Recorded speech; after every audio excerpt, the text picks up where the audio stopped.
guys, welcome. You're watching The Money Show, and today we're going to talk about Outlook 2025, and for that I have a very special person who is doing an interview for the first time with me. Thank you so much. Thank you so much for being on the show, Neelesh Surana from Mirae AMC. And when we talk about Outlook 2025, how would you like to sum up 2024, keeping across the talking about across market caps and the impact that we'll be seeing of this particular movement and trajectory in 2025?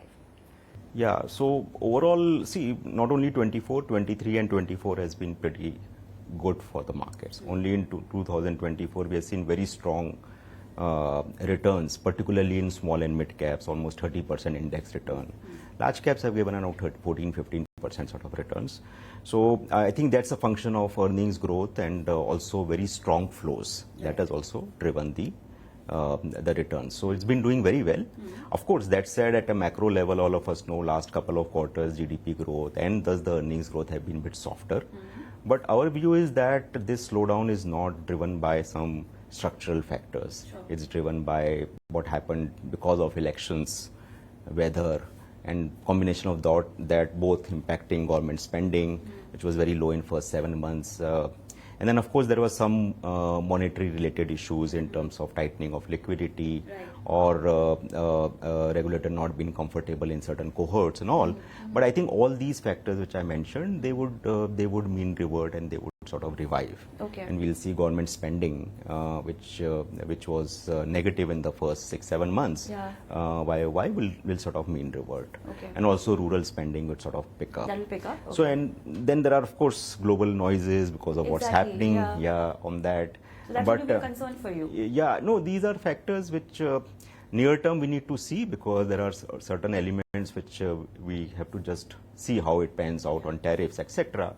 But I think the longer term landscape is the shifting of this entire geopolitical, that tailwind in terms of shifting of the supply chain side. Sure. And China +1, and India is very well positioned. I'm not saying on 2025, but very longer term, we are very well positioned to capitalize on whatever the supply chain diversification away from China would happen. Okay. So I think all in all, what the slowdown which we have seen would mean revert.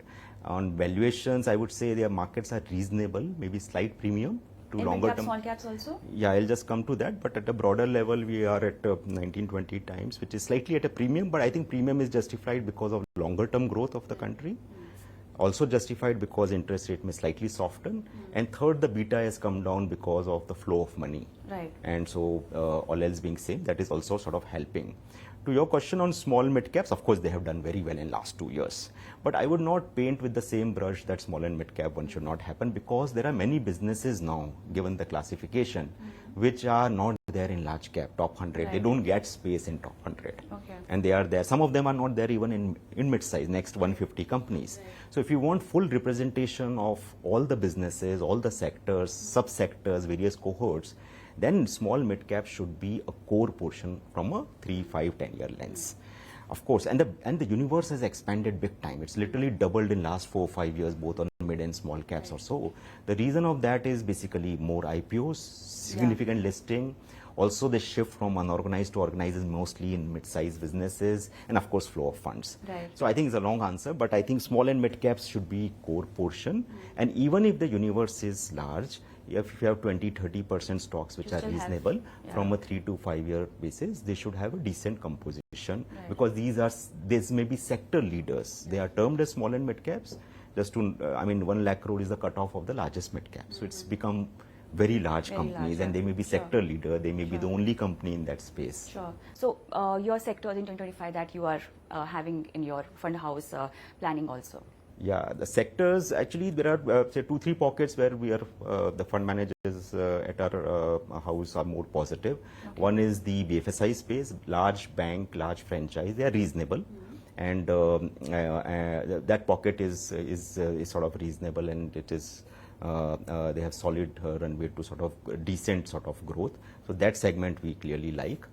We also like mass consumption, particularly on the discretionary side.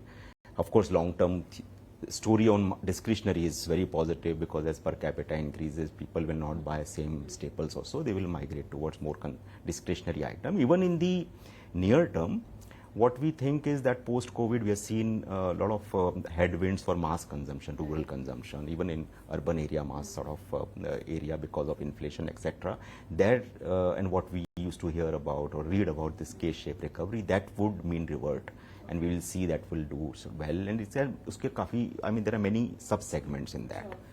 There may be mass retail. Within that also footwear could be separate, and value retail is sort of secondary. You have home improvement, you have something in the autos. So I think that's the second area, mass consumption. And lastly, we also like healthcare and pharma, particularly on the manufacturing side. One is this tailwind of China plus one in manufacturing, but many segments are very expensive. Healthcare is still, pharma companies are still sort of reasonable.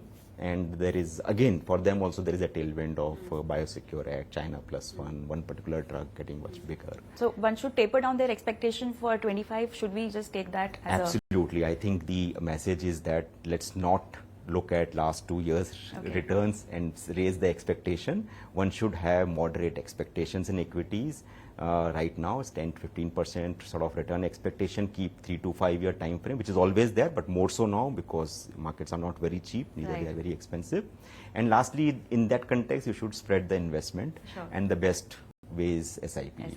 Thank you so much for talking to us today. Thank you. Kavita. Thank you.